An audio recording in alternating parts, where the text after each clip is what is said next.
블레셋 사람들과 이스라엘이 싸우더니 이스라엘 사람들이 블레셋 사람들 앞에서 도망하다가 길보아 산에서 죽임을 당하여 엎드러지니라. 블레셋 사람들이 사울과 그 아들들을 추격하여 블레셋 사람들이 사울의 아들 요나단과 아미나답과 말기수아를 죽이고 사울을 맹렬히 치며 활 쏘는 자가 사울에게 따라가 미치매 사울이 그 쏘는 자로 말미암아 심히 다급하여 사울이 자기의 무기를 가진 자에게 이르되 너는 칼을 빼어 그것으로 나를 찌르라. 할례 받지 못한 자들이 와서 나를 욕되게 할까 두려워하노라. 그러나 그의 무기를 가진 자가 심히 두려워하여 행하기를 원하지 아니하매 사울이 자기 칼을 뽑아서 그 위에 엎드러지니 무기 가진 자가 사울이 죽는 것을 보고 자기도 칼에 엎드러져 죽으니라. 이와 같이 사울과 그의 세 아들과 그 온 집안이 함께 죽으니라. 골짜기에 있는 모든 이스라엘 사람이 그들의 도망한 것과 사울과 그의 아들들이 다 죽은 것을 보고 그 성읍들을 버리고 도망하며 블레셋 사람들이 와서 거기에 거주하니라. 이튿날에 블레셋 사람들이 와서 죽임을 당한 자의 옷을 벗기다가 사울과 그의 아들들이 길보아 산에 엎드러졌음을 보고 곧 사울의 옷을 벗기고 그의 머리와 갑옷을 가져다가 사람을 블레셋 땅 사방에 보내 모든 이방 신전과 그 백성의 소식을 전하고 사울의 갑옷을 그들의 신전에 두고 그의 머리를 다곤의 신전에 단지라. 길르앗 야베스 모든 사람이 블레셋 사람들이 사울에게 행한 모든 것을 듣고 용사들이 다 일어나서 사울의 시체와 그의 아들들의 시체를 거두어 야베스로 가져가다가 그곳 상수리 나무 아래 그 해골을 장사하고 7일간 금식하였더라. 사울이 죽은 것은 여호와께 범죄하였기 때문이라. 그가 여호와의 말씀을 지키지 아니하고 또 신접한 자에게 가르치기를 청하고 여호와께 묻지 아니하였으므로 여호와께서 그를 죽이시고 그 나라를 이새의 아들 다윗에게 넘겨 주셨더라. 아멘. 우리 이제 역대상 1장에서 9장까지 족보를 함께 다 살펴보았고요. 이제 10장으로 넘어가게 되어집니다. 여기 지난 9장을 먼저 좀 잠시 살펴본다면 1장에서 8장까지 나온 목록들을 정리한 후에 9장에 들어와서는 이 바벨론 포로에서 돌아온 공동체, 이스라엘 공동체의 명단으로 그렇게 넘어가게 되죠. 여기서 예루살렘에 살았던 레위인들과 그리고 유다 자손, 베냐민 자손들 이들의 명단이 언급되어집니다. 특히 여기서는 제사장과 성전에서 봉사했던 레위인의 명단이 많은 부분을 차지하는 것을 볼 수 있습니다. 안정적으로 정착한 곳을 떠나서 폐허가 되어진 이 예루살렘으로 돌아오는 일이 참으로 쉽지 않은 결정이었을 것입니다. 포로 귀환을 하여서 자기 땅으로 사실 돌아가지 않아도 될 것입니다. 더 안정적이고 더 살기 좋은 곳으로 떠날 수도 있었습니다. 그럼에도 불구하고 하나님의 약속하신 그 땅으로 다시 폐허가 된 땅, 다 불타고 없어진 그곳에 다시 들어가 하나님의 원하시는 그 뜻대로 나아가길 원하는 그런 삶을 사는 것입니다. 여호와의 전을 건축하기 위해서 하나님의 감동하심으로 그렇게 반응했다라는 것을 우리는 여기서 확인하게 되어집니다. 무엇보다도 지도자들이 본을 보였습니다. 내가 원치 않아도 하나님이 원하시면 가야 할 곳이 있고 해야 할 일이 있음을 오늘 9장 말씀에서 보여주시고 있는 것입니다. 하나님의 뜻 가운데 사는 것 그리고 부르심에 순종하는 것이 그것이 바로 가장 형통하고 복된 길이라는 것을 오늘 저와 여러분 가운데 하나님께서 이 9장의 말씀을 통해 또 흘려보내 드러내 보이십니다. 9장 35절부터는 사울의 족보가 시작되어집니다. 이 족보는 이제 이후 10장의 내용들을 또 암시하고 있는 부분입니다. 10장에서 사울의 죽음 그리고 그의 장래 이어서 사울에 대한 평가를 하는 내용으로 이 10장 내용이 구성되어져 있습니다. 다윗 왕조를 소개하기 전에 사울을 먼저 이렇게 소개하는 것을 보여주면서 그가 왜 망한 삶을 살았는가에 대해서 교훈해 주고 있습니다. 당시 자손 또 많은 자손은 하나님의 축복을 의미합니다.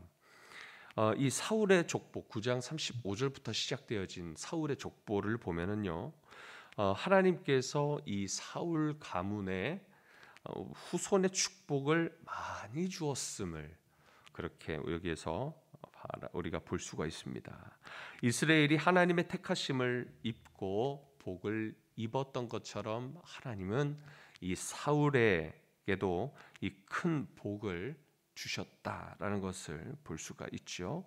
하지만 성실하게 하나님을 섬기지 않을 때는 그 복이 영원할 수 없다라는 것을 깨우쳐 주고 있습니다. 10장 1절에서 10절까지의 말씀을 보시면은요, 여기 사울의 이야기로 가득해져 있다는 것을 볼 수 있는데, 이 사울의 업적보다 이 그가 어떻게 죽임당했는가만 다루고 있는 것을 볼 수 있습니다. 사무엘상 31장에서는 사울의 죽음의 표현과 그리고 역대상 우리가 보고 있는 이 10장 3절에 사울의 죽음의 표현이 다른 것을 알 수가 있습니다. 이 사무엘상 31장에서는 사울이 화살에 맞아서 중상을 입어 자살을 선택했다. 그냥 단순하게 그렇게 설명하고 있고요. 동일하게 역대상 10장도 동일하게 말을 하고 있는데, 역대상의 3절 끝에 보시면은 이런 표현이, 사무엘상에 없는 이런 표현이 있습니다. 심히 다급했기 때문에 라는 표현이 있으면서 이 사울이 자살을 택했다, 그렇게 말하고 있습니다. 이것은 사울이 스스로 목숨을 끊은 것에 대해서, 자신이 자살했다는 것에 대해서 강조하고 있는 그런 표현인 것이죠. 그리고 사무엘서는 그의 모든 사람이 함께 죽었다고 사무엘상 31장 6절에서는 말하지만은 역대기 우리가 보고 있는 역대상 10장 6절 말씀 끝에 보면은 그 온 집안이 함께 죽었다라고 그렇게 또 다른 표현으로 말해주고 있습니다. 하나님께서 사울의 집안을 심판하셨다라는 것을 강조하고 있는 표현이다는 것입니다. 사무엘서는 사울의 그 시체를 어디에 못 박았습니까?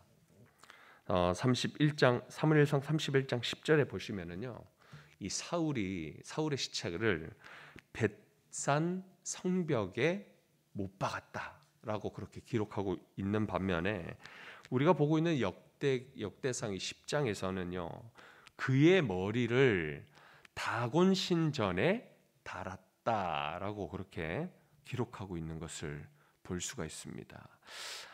이러한 표현을 이렇게 기록한 이유가 있다는 것이죠. 사울이 왕으로 세움을 받았다 하지만 하나님의 말씀을 지키지 않으면 하나님의 심판을 당할 수밖에 없음을, 그런 교훈을 강조해주고 있다는 것을 알 수가 있습니다. 성도는 하나님의 말씀 앞에 자만해서는 안 되는 것입니다. 말씀에서 벗어나면 이 사울의 모습처럼 비참한 운명이 우리의 것이 될 것을 본문 말씀에서는 가르쳐 주고 있습니다. 이렇게만 보면 참 무섭고 떨리는 말씀입니다. 하지만 하나님은 그러한 우리를 여전히 기다려 주시고요, 여전히 주님의 종들을 보내셔서 깨우쳐 주십니다. 즉 우리에게 항상 돌이킬 수 있는 기회를 허락해 주신다라는 것입니다. 우리가 그것을 듣지 아니하고 여전히 내 뜻만을 구하면서 사울처럼 하나님께 묻지 아니하고 하나님이 들어주시지 아니하면 그다음 차선을 선택하면 되지, 내 생각대로 내 계획대로 하면 되지, 내 고집대로 하면 되지라는 차선이 있기 때문에 이 최선을 끝까지 고수하지 아니하는 그러한 연약함이, 그러한 부족함이, 하나님만을 의지하는 그런 믿음이 없음을 주님은 보시고 그것에 대해서 다시 돌이키기 위한 심판도 하시고 또 기회도 주시다가 끝까지 돌이키지 아니하면 이 사울과 같은 마지막의 삶을 볼 수 있다라는 것을 오늘 10장을 통해서 우리에게 보여주고 있습니다. 그럼에도 불구하고 하나님은 어떤 분이신가 우리 그 이후에 보여주고 있는데 11절에서 14절까지 말씀을 보시면은 길르앗 야베스 사람들이 사울과 그 아들들의 시체를 거두는 장면을 보여주고 있습니다. 하나님께서 이 내용을 통해서 보시면은 그냥 놔둬도 됐을 것입니다. 다곤 신전에 목매달아서 비참하게 그냥 모든 그 사람들이 그것을 바라보게 하고 위협을 가하게 하고 참으로 저주스러운 일들로 그냥 남기셔도 됐지만 하나님이 어떻게 행하셨습니까? 이 길르앗 야베스 사람들의 손을 통하여서 그의 시체라도 거두게 하시는 하나님의 마지막 호의를 베풀어 주셨다는 것을 여기서 확인할 수 있습니다. 11절, 12절 말씀 같이 한번 읽어볼게요. 길르앗 야베스 모든 사람이 블레셋 사람들이 사울에게 행한 모든 일을 듣고 용사들이 다 일어나서 사울의 시체와 그의 아들들의 시체를 거두어 야베스로 가져다가 그곳 상수리나무 아래에 그 해골을 장사하고 7일간 금식하였더라. 이처럼 하신 것은 하나님은 심판하시지만 완전히 멸절시키지 않는다라는 것을 우리에게 보여주십니다. 여전히 안타까워하시고 여전히 기다려주셨고 그 아픔을 그렇게 그러한 삶을 살게 그런 결과가 나는 것을 우리 주님이 여전히 안타까워한다라는 것을 여전히 사랑한다라는 것을 주님의 마음을 여기서 잠시 좀 우리가 더 묵상할 수 있습니다. 역대기 저자는 이 사울이 심판을 받고 왕위가 이 다윗에게로 넘어간 이 이유를 이렇게 이어서 말씀하고 있습니다. 13절 14절 말씀입니다. 사울이 죽은 것은 여호와께 범죄하였기 때문이라. 그가 여호와의 말씀을 지키지 아니하고 또 신접한 자에게 가르치기를 청하고 여호와께 묻지 아니하였으므로 여호와께서 그를 죽이시고 그 나라를 이새의 아들 다윗에게 넘겨주셨더라. 아멘. 이렇게 기록함으로써 후대의 사람들이 사울과 같은 잘못을 범하지 않도록 경고하기 위한 그런 기록이었다라는 것을 기록임을 가르쳐 줍니다. 현재 이 글을 이 역대기, 이 역대상, 역대하, 이 역대기서를 누가 보고 있습니까? 왜 기록했습니까? 어느 시대에 이것이 기록되어졌습니까? 이제 막 바벨론에서 돌아온 유대인들을 향한 이스라엘을 향한 그러한 글이라는 것이지요. 이제 포로에서 풀려났다고 해서 자만하거나 그리고 안심해서 안 되며 이전처럼 좀 살기 좋게 되면 좀 편해지면 또 하나님 주신 그 축복들이 은혜가 풍성해져서 이것을 내 것으로 삼아 그것을 즐기려 하다가 죄의 유혹에 넘어가고 교만된 삶을 살아가고 하나님 없는 사람들처럼 살아가는 그런 모습으로 살아가지 말라는 것입니다. 그러면 어떻게 되는 것입니까? 이전처럼 하나님 앞에 범죄하면 과거의 그 치욕들이 다시 그들이 이스라엘이 겪어야 할 것임을 오늘 이 말씀을 통해서 가르쳐주고 있는 것입니다. 그리고 이 본문을 누가 보고 있습니까? 이전에는 이스라엘 백성들, 바벨론 포로의 이스라엘 백성들, 이 유대인들이었다면 오늘날 우리가 이 말씀을 보고 있지 않습니까? 우리가 더욱 고난 가운데, 고통 가운데 아니면 우리가 좀 살기 좀 편해지고 안심되어지는 삶 속에 여전히 붙들어야 될 분이 누구인가를 분명하게 가르쳐주고 있습니다. 하나님은 우리의 거룩을 위해서 매를 드십니다. 다시 하나님의 백성의 삶으로 돌이키기 위하여서 기회를 주시는 것입니다. 경제적인 상황들, 또 우리 주변 국가들의 그런 횡포들,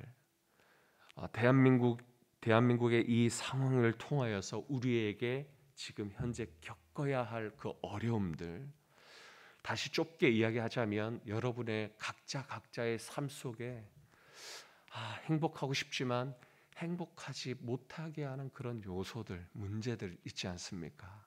건강의 문제든 사람과의 관계의 문제든 물질의 문제든 참 말할 수 없는 그런 억울한 심정들이 우리 가운데 있지 않습니까?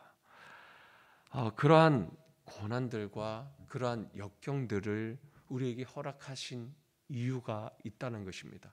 언제나 그 어려움은 언제나 우리가 죄 때문에라고는 말할 수는 없습니다.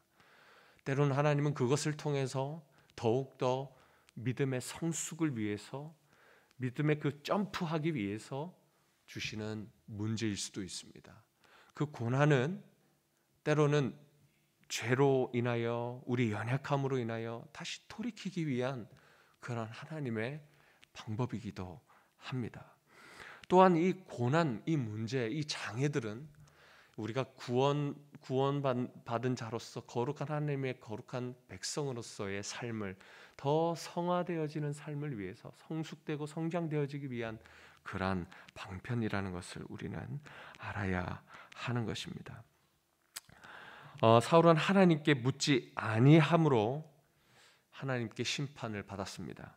여호와께 묻지 아니하였으므로라고 그렇게 기록하고 있지요. 사울이 이 여호와의 뜻을 알아보려는 그런 일체 노력을 하지 않았다라는 말이 바로 이 말입니다. 여호와께 묻지 아니하였으므로 아무런 노력도 하지 않았다라는 겁니다. 죽은 사무엘의 영을 신접한 자 그 여인을 통하여서 이 죽은 사무엘의 영을 불러내는 그런 사울의 마지막 그 일생에서 이러한 잘못을 짓게 됩니다. 이러한 시도를 했지만 그것은 하나님이 원하시는 방법이 절대 아니었습니다. 그만큼 그 전에 이 신접한 여인을 만나기 전에 사울은 온갖 노력을 했었습니다. 하나님 앞에. 하나님의 뜻이 무엇입니까? 기도도 했고 묻기도 했고 우림과 둠민으로 묻기도 했고 또 선지자들을 찾아가기도 했고, 그렇지만 하나님은 아무 말씀이 없으셨다라고 했습니다. 그래서 그 다음 차선으로 그가 선택한 것이 바로 신접한 여인을 찾아간 것입니다.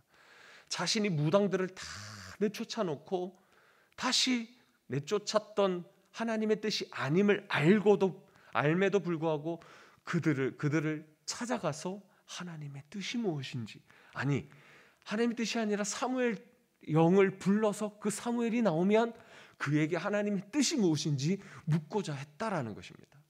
그토록 그는 무지했다라는 것이죠. 영적으로도 무지했다라는 것입니다. 하나님의 뜻을 찾지 않았다라는 것입니다.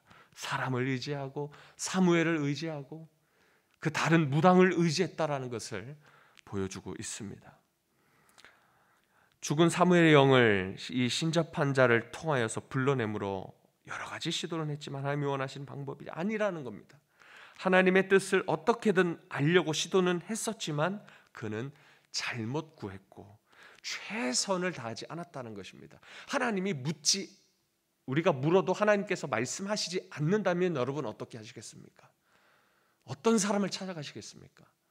어떤 신령한 영적으로 막 나에게 말씀하는 뭘 계시해주고 뭔가 이렇게 드러내주고 그런 사람을 붙들러 가는 우리 연약함은 없습니까? 하나님이 말씀하시지 않는다면요, 우리가 어떻게 해야 되냐면 기다리는 것입니다. 그것은 기다리라는 응답이라는 겁니다. 기다리고 머물고 어디에 머무는 겁니까? 그 내가 의지해 왔었던 그 사람이 아니라, 그 목회자가 아니라, 영적인 어떤 그 사람을 의지하러 막 가는 것이 아니라 하나님의 말씀 앞에, 하나님 앞에 그 말씀을 붙들고 기도하는 그 자리가 바로 하나님께 묻는 자리가 아니겠습니까? 그곳에서 하나님의 뜻을 여전히 기다리는 거예요. 여전히 하나님의 말씀을 우리가 바라보고 하나님의 말씀에 근거하여 우리가 기도하고 우리에게 주시는 하나님의 그 믿음, 그 확신에 따라 우리가 행하면 되는 것입니다. 말씀하시지 아니하시면 기다리는 거예요. 하나님의 말씀만을 우리가 구해야지 어떠한 사람을 우리가 기대서는 안 된다라는 것을 말씀해 주고 있습니다. 또한 하나님은 우리를 완전하게 망하시지 않게 하십니다. 하나님께서 그 심판하셨던 그 사울의 시체를 또 하나님의 또 사람을 통해서 그 시체를 거두고 또 장사 지내고 그를 위해서 7일간 금식함으로 그의 죽음을 슬퍼하게 하시며 그렇게 위로하길 원하셨던 하나님의 모습을 우리가 여기서 보았습니다. 하나님 여전히 안타까워하시고 그의 죽음을, 이 사울의 죽음을, 때론 그 사울이 하나님의 뜻을 따르진 않았지만 마지막까지 주님께서 그에게 호의를 베푸신 것을 볼 때는 우리 하나님의 그 사랑 가운데 하나님은 우리를 여전히 사랑하시고 우리를 여전히 그 마음이 영원하셔서, 사랑의 마음이 영원하셔서 안타까워하는 모습을 보시면서 우리에게 위로를 허락해 주시는 것입니다. 여전히 기회를 주십니다. 우리 각자에게 임한 여러 가지 문제나 고난을 통해 하나님께 돌아가야 할 것인지, 여전히 믿음으로 오래 참으며 소망 가운데 견디길 원하시는지 우리에게 계속 질문해 주실 것입니다. 그럴 때 우리는 어떻게 해야 되냐면 하나님의 뜻을 듣기를 사모해야 하는 것이에요. 하나님의 말씀을 순종하며 기뻐해야 한다는 것이에요. 영원한 주의 복음을 그러므로 순종함으로 믿음의 삶으로 주님의 그 길을 기뻐함으로 그렇게 축복된 삶을 사시는 그러한 저와 여러분의 삶이 되기를 이 시간 주님의 이름으로 축복합니다. 기도하겠습니다. 거룩하신 하나님 감사합니다. 우리 가운데 참 많은 문제들, 떠나지 않는 고난들이 있습니다. 살아가면서 연약함도 보고 우리의 부족함도 보고 참 나 자신을 바라만 봐도 정말 인간적인 모습들이 참 많이 보면서 정말 절망하기도 하고 좌절된 그러한 모습들도 있는 것을 우린 스스로는 참 잘 압니다. 하나님, 그렇지만 여러 가지 고난과 장애에도 참 부족한 우리의 모습이지만 여전히 붙들어야 할 분은 하나님임을 가르쳐 주심을 감사합니다. 그러므로 주님께 묻지만 조용하신 주님, 아무 말 하시지 아니하시는 주님 앞에 여전히 끊임없이 우리는 믿음으로 하나님의 말씀 앞에 거해야 되며 기도하여 주님께 묻는 이 자리를 고수해야 하는 것을 다시 한 번 더 확신하시고 확신시켜 주시고 가르쳐 주심을 감사합니다. 주님 앞에 언제나 어디서나 어떠한 상황이 우리 가운데 벌어진다 할지라도 주님 없는 것처럼 여겨지는 그러한 상황이나 그런 감정이 우리 가운데 있다 할지라도 여전히 하나님의 말씀이 정답이라는 것을 가르쳐 주시고 그렇게 행하며 나아가는 우리들 되게 하여 주옵소서. 사울처럼 신접한 자, 어떠한 하나님을 더욱더 어떠한 사람이 하나님을 더 섬겨서 그가 신령한 것처럼 보여지는 그 사람을 의지하고 싶은 마음에서 이제는 좀 벗어나게 하시고, 어떠한 우리의 환경이나 물질이나 가진 힘을 많이 가진 자를 우리가 의지하려는 그러한 마음이 있다면 그런 마음까지, 그런 차선들까지 다 끊어지게 하셔서 오직 하나님만 붙드는, 오직 하나님임을, 오직 교회임을, 오직 말씀임을 우리에게 더욱더 가르쳐 주셔서 하나님의 원하시는 뜻, 거룩한 하나님의 삶, 주님의 말씀 가운데 거하는 우리들 되게 하여 주옵소서.